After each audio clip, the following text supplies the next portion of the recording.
नमस्कार, मेरा नाम आरवीजी कुलकर्णी है। मैं आपको आज वर्ल्ड ट्रेड ऑर्गेनाइजेशन विश्व व्यापार संगठन के बारे में मैं जानकारी दूंगा। पहले उसका उद्देश्य क्या है उसके बारे में दूंगा, उसका कुछ संक्षिप्त परिचय दूंगा और वर्ल्ड ट्रेड ऑर्गेनाइजेशन जो विश्व व्यापार संगठन और हमारे देश का जो कृषि है उसका क्या संबंध है उसके बारे में दूंगा और कृषि समझौता जो है एग्रीमेंट ऑन एग्रीकल्चर के बारे में मैं आपको जानकारी दूंगा और हमारे देश में कृषि को क्यों सब्सिडी देता है और उसका वजह क्या है वो भी मैं आपको जानकारी दूंगा। उसके बाद पूरे प्रोग्राम का संक्षेप दूंगा। पहले उद्देश्य क्या है, हम ज़रूरी कि जो विश्व व्यापार संगठन है उसका जो स्ट्रक्चर क्या है, ऑर्गेनाइजेशन स्ट्रक्चर क्या है और उसका काम क्या है, मैं उद्देश्य क्या है उसके बारे में मैं आपको जानकारी दूंगा। उसके अलावा जो वर्ल्ड ट्रेड ऑर्गेनाइजेशन है, जो विश्व व्यापार संगठन है, वो पूरे जागतिक का जो ट्रेड होता है, व्यापार होता है, उसको कैसे, उसका जो क्या रोल है और उसको प्रमोट करने का उसका क्या रोल है उसके बारे में आपको जानकारी दूंगा। उसके अलावा जो एग्रीकल्चर के ऊपर जो समझौता है, एग्रीमेंट ऑन एग्रीकल्चर है, उसका जो परिणाम हमारे देश का एग्रीकल्चर के ऊपर क्या है वो भी मैं आपको जानकारी दूंगा। एक संगठन है, एक general agreement on tariff and trade, ये जो है पिछले कई सालों से, दशकों से एक डिस्कशन होता रहा था। उसको आपको शायद जानकारी है, उसको Uruguay round of general agreements on tariffs and trade बोलते हैं। ये जो है जनरल गैट जो हम बोलते हैं, general agreement on tariff and trade, ये बाद में जन्म दिया वर्ल्ड ट्रेड ऑर्गेनाइजेशन को, जो विश्व व्यापार संगठन है उसको जन्म दिया। वो 1994 में मोरक्को में इसका स्थापन हुआ। जो पहले गैट था वो एक परमानेंट ऑर्गेनाइजेशन नहीं था, एक चर्चा का एक मंच था वो। सो वर्ल्ड ट्रेड ऑर्गेनाइजेशन जो है एक संस्था है और ये 1995 में एक उसका जन्म हुआ। उसका जो लोकेशन है, जो हेडक्वार्टर है, वो जिनीवा स्विट्ज़रलैंड में है और इसके संबंध शायद पूरे विश्व के 99%, 95% of all the countries are members of this World Trade Organization. उसका जो हेड को जो हम बोलते हैं डायरेक्टर जनरल करके बोलते हैं, उसमें शायद 600 के ऊपर लोग हैं वहाँ पे काम करते हैं। और ये वर्ल्ड ट्रेड ऑर्गेनाइजेशन को स्थापना करने का मुख्य उद्देश्य क्या है कि हर एक जो पार्टिसिपेटिंग कंट्री है उसको व्यापार स्तर पर एक प्लेटफॉर्म देना, एक मंच देना। इसका मुख्य उद्देश्य क्या है मैं आपको बता दूंगा। वर्ल्ड ट्रेड ऑर्गेनाइजेशन जो विश्व व्यापार संस्था है, उसका संगठन है, विश्व व्यापार संगठन है, उसका मुख्य उद्देश्य क्या है उसके बारे में आपको जानकारी दूंगा। पहले तो जो हमारे विश्व का जो रिसोर्सेस है, संपन्नमूल है, उसको कैसे सदुपयोग करना, हमारे पर्यावरण को कैसे प्रोटेक्ट करना, संरक्षण करना, एक उद्देश्य है। दूसरा, जो हम कई देश गरीबी रेखाओं के नीचे उन लोगों का जो लिविंग स्टैंडर्ड है उसको कैसे इम्प्रूव करना, एक उद्देश्य हो सकता है। और तीसरा उद्देश्य है हर एक आदमी को जो विश्व में अनएम्प्लॉयड है, एम्प्लॉयमेंट को कैसे बढ़ावा देना। इसके अलावा जब पूरे विश्व का जो उत्पादन है वो बढ़ेगा तो अपने आप व्यापार भी बढ़ेगा और उत्पादन और व्यापार दोनों को कैसे बढ़ावा देना एक वर्ल्ड ट्रेड ऑर्गेनाइजेशन का उद्देश्य है। उसके अलावा जो सस्टेनेबल डेवलपमेंट होता है वो उसको जारी रखना। जब भी डेवलपमेंट होता है, पर्यावरण प्रदूषित होता है, सॉइल डिग्रेडेशन होता है, उसके अलावा उसको बंद करके एक सस्टेनेबल डेवलपमेंट करने का कैसे करना विश्व स्तर पर, ये सभी विश्व व्यापार संगठन का मेन उद्देश्य है। उसका अलग अलग फंक्शंस क्या है। पहले तो जो एक रूल्स एंड रेगुलेशंस होते हैं, हर एक ट्रेड का, हर एक व्यापार का संबंधित जो पॉलिसी है उसको कैसे रिव्यू करना एक काम होता है विश्व व्यापार संस्था का, संगठन का। दूसरा, एक मंच होता है। विश्व जो व्यापार संगठन जो एक मंच है, ये मंच के द्वारा हर एक देश अपना जो रणनीति है, व्यापार का रणनीति और टैरिफ और जो शुल्क है उसके ऊपर डिस्कशन करने का एक मंच है।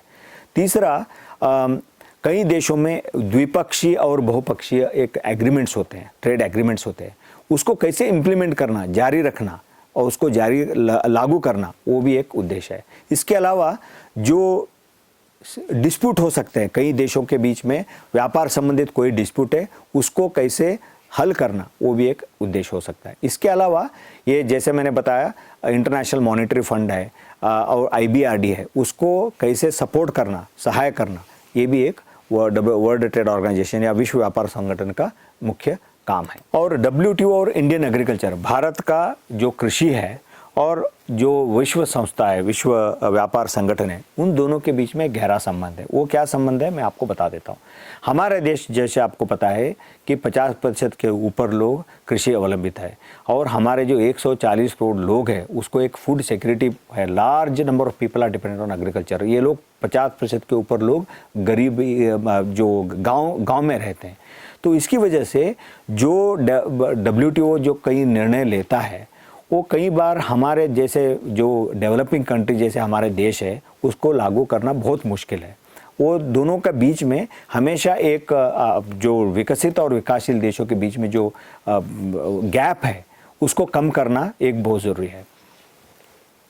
और एग्रीमेंट ऑन एग्रीकल्चर जो है ना, वो उसके हिसाब से, जब मैं आगे में भी आपको बता दूंगा कि एग्रीमेंट ऑन जो कृषि समझौता है, वो समझौता के कई जो प्रणालिका है, जो रूल्स है, वो भारत में इम्प्लीमेंट करना बहुत मुश्किल है। वो क्या क्या वजह है वो मैं आपको बाद में बता दूंगा। WTO एग्रीमेंट ऑन एग्रीकल्चर, जो कृषि समझौता जो है वो WTO में क्या क्या उसका 3 अंग है। वो एक है मार्केट एक्सेस है, दूसरा डोमेस्टिक सपोर्ट है, तीसरा एक्सपोर्ट सब्सिडी है। मार्केट एक्सेस मतलब हर एक देश को WTO बोलता है कि आप इतना अपना जो भी मार्केट है, आपका देश का डोमेस्टिक मार्केट है, उसको आप एक्सेस दे दो। उसके इट इंक्लूड्स टैरिफ और टैरिफ रिडक्शन, एक्सेस अपॉर्चुनिटीज़। वो क्या बोलते हैं, अगर हम बोलेंगे कि भाई इतना हमारा टैरिफ है, इतना शुल्क हम डालेंगे एग्रीकल्चर प्रोडक्ट्स जो विकसित देशों से हमको आता है, तो वो बोलते हैं वो टैरिफ मत दे दो, आपका जो मार्केट है सबको दे दो। एक मार्केट एक्सेस, एक डिस्प्यूट एरिया है हमारे लिए। और दूसरा, हर एक देश अपना डोमेस्टिक सपोर्ट देता है एग्रीकल्चर के लिए, चाहे वो सब्सिडी के द्वारा हो सकता है, या बीज या इलेक्ट्रिसिटी में सब्सिडी हो सकता है, पानी फ्री है। वो डोमेस्टिक सपोर्ट भी WTO और एग्रीमेंट ऑन एग्रीकल्चर में कवर होता है। तीसरा है एक्सपोर्ट सब्सिडी। कोई भी एग्रीकल्चर प्रोड्यूस अगर आप एक्सपोर्ट करेंगे उसके लिए एक सब्सिडी होता है। वो सब्सिडी भी एक डिस्कशन पॉइंट है WTO एग्रीमेंट ऑन एग्रीकल्चर। और कृषि समझौता जो है उसमें मार्केट एक्सेस के लिए prohibition of quantitative restriction on, उससे पहले टैरिफिकेशन क्या हो सकता है, मतलब शुल्क क्या है, शुल्क, उसके अलावा एक नॉन शुल्क बैरियर्स भी हो सकते हैं। शुल्क जो है डायरेक्ट टैक्स जो होता है, आपको अगर कोई देश को आप एक्सपोर्ट कर रहे हैं एग्रीकल्चर प्रोड्यूस को, उसके लिए उस देश एक इंपोर्ट ड्यूटी लगाता है, वो हमको टैरिफ बोलते हैं। कई देश वो टैरिफिकेशन के अलावा नॉन टैरिफ बैरियर्स बोलते हैं।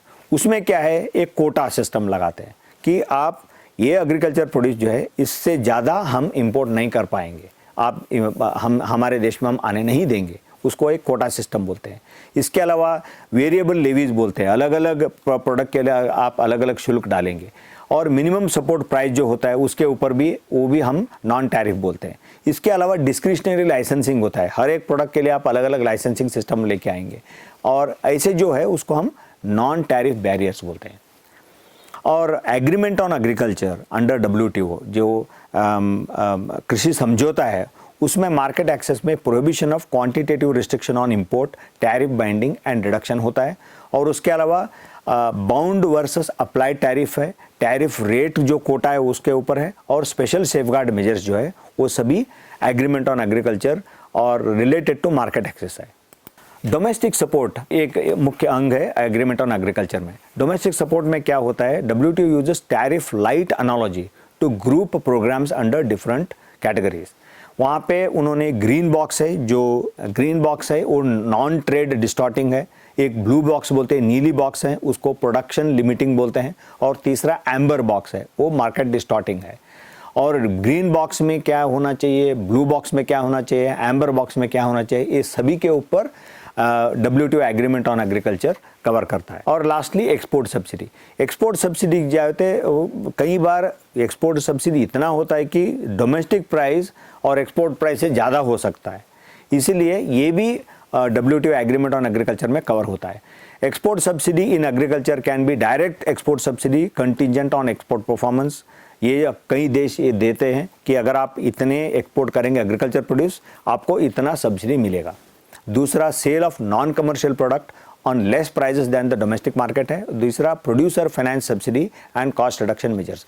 अगर आप ये एग्रीकल्चर प्रोड्यूस एक्सपोर्ट कर रहे हैं तो आपको जब भी फाइनेंसिंग फंडिंग होता है एजेंसी से, उसमें आपको इंटरेस्ट सब्सिडी मिलता है। उसके अलावा और कोई प्रकार है जो आपके उसकी वजह से आपका कॉस्ट ऑफ प्रोडक्शन कम हो सकता है, अगर आप एग्री प्रोड्यूस एक्सपोर्ट कर रहे हैं तो वो भी मेजर्स होते हैं, वो सभी एक्सपोर्ट सब्सिडी के अंदर आते हैं। अब कई मुद्दाएं हैं WTO में, जो हमारे जैसे डेवलपिंग कंट्रीज़ है उसका रिक्वायरमेंट अलग है, डेवलप्ड कंट्रीज़ का जो मुद्दा है अलग है। ये सभी एक ही स्तर पे अभी भी उसका डिस्प्यूट चल रहा है। एंड हमारे देश कई चीज़ों को अपोज किया है पहले, क्योंकि उन्होंने 1986-88 का जो प्राइस थर है उसके ऊपर एम्बर बॉक्स का जो सब्सिडी और डी मिनिमस लेवल है वो कर रहे थे। WTO में जो विकसित देश है वो ऐसे चीज़ को भारत ने उसको अपोज किया है। और हमारे भारत देश ये बोला है कि जो भी आपका सब्सिडी कंप्यूटेशन मेथोडोलॉजी है वो करेंट प्राइस, जो प्रेजेंट जो प्राइजेस है उसके ऊपर निर्भर होना चाहिए, इंटरनेशनल प्राइस है, ना कि 1986 प्राइस के ऊपर निर्धारण नहीं होना चाहिए। और फार्म सब्सिडीज इन इंडिया, हमारे देश में कई प्रकार के सब्सिडी हमको देना पड़ता है। जैसे पहले मैंने आपको बताया 50% जो लोग हैं वो कृषि अवलंबित है, और हमारे देश का जो फूड सिक्योरिटी है उसको सब हमारे किसान भाइयों से आता है। इसकी वजह से हमको उसको लाभदायक करने के लिए, कृषि को एक बिजनेस और लाभदायक बिजनेस करने के लिए सब्सिडी की बहुत ज़रूरत है। उसके लिए पावर सब्सिडी है, फर्टिलाइज़र में, खाद में सब्सिडी है, बीज में सब्सिडी आता है, इरिगेशन में सब्सिडी है। और जब भी कोई भी क्रेडिट लैंडिंग होता है, कोई लैंडिंग एजेंसी बैंकों से, कोऑपरेटिव बैंक से, उधर भी इंटरेस्ट सब्सिडी भारत सरकार देता है।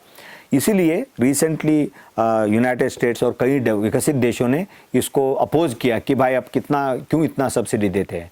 और ये भी उन्होंने अपोज किया कि भाई मिनिमम सपोर्ट प्राइस जो MSP है, जो मेन राइस और व्हीट के लिए जो देश देता है खरीफ क्रॉप के लिए, वो भी उन्होंने अपोज किया, लेकिन भारत उसको रजिस्ट किया।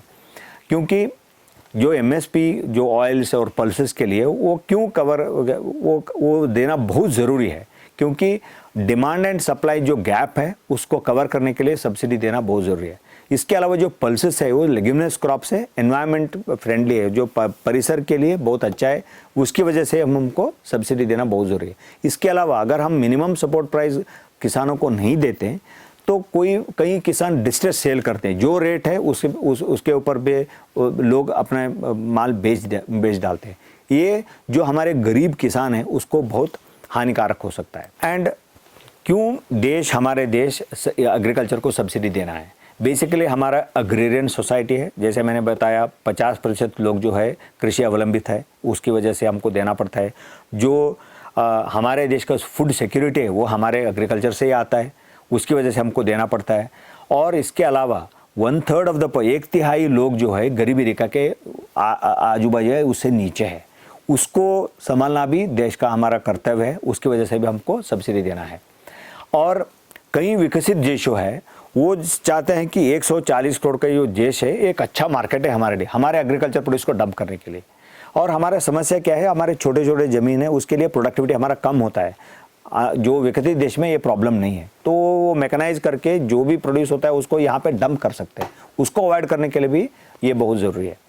और इसके अलावा हमारा पॉपुलेशन जो है बहुत बड़ा है, उसको भी जो पब्लिक डिस्ट्रीब्यूशन सिस्टम के द्वारा जो हमारे लोग भाई बहन गरीबी रेखा के नीचे, उसको भी एक फूड सिक्योरिटी देने के लिए भी हमको फार्म सब्सिडी देना ज़रूरी है, नहीं तो उसका फार्म प्राइस बहुत बढ़ेगा और उसको अफोर्ड नहीं कर पाएंगे लोग। तो मैंने इस प्रोग्राम में आपको बताया कि वर्ल्ड ट्रेड ऑर्गेनाइजेशन जो विश्व व्यापार संगठन, वो GATT से कैसे एक संस्था के रूप में 1995 में हुआ और उसका हेडक्वार्टर से जिनेवा में, और उसका क्या क्या ऑब्जेक्टिव्स है, उसका जो कार्य करने का जो प्रणाली का है उसके बारे में मैंने आपको बताया, और जो क्या क्या बदलाव वो लेना चाहता है, चाहे मार्केट एक्सेस हो, सब्सिडी हो, वो सभी। और एक मंच है, कोई भी डिस्प्यूट है टैरिफ के ऊपर अलग अलग देशों के बीच में, द्विपक्षीय बहुपक्षीय जो एग्रीमेंट होता है, अगर उसमें कोई डिस्प्यूट है वो वर्ल्ड ट्रेड ऑर्गेनाइजेशन के द्वारा आप उसको हल कर सकते हैं। इसके अलावा मैंने आपको ये भी बताया कि विकसित देश जैसे हमारे विकासशील देश जैसे भारत क्यों एग्रीकल्चर को सब्सिडी देना बहुत ज़रूरी समझते हैं, उसके बारे में भी मैं आपको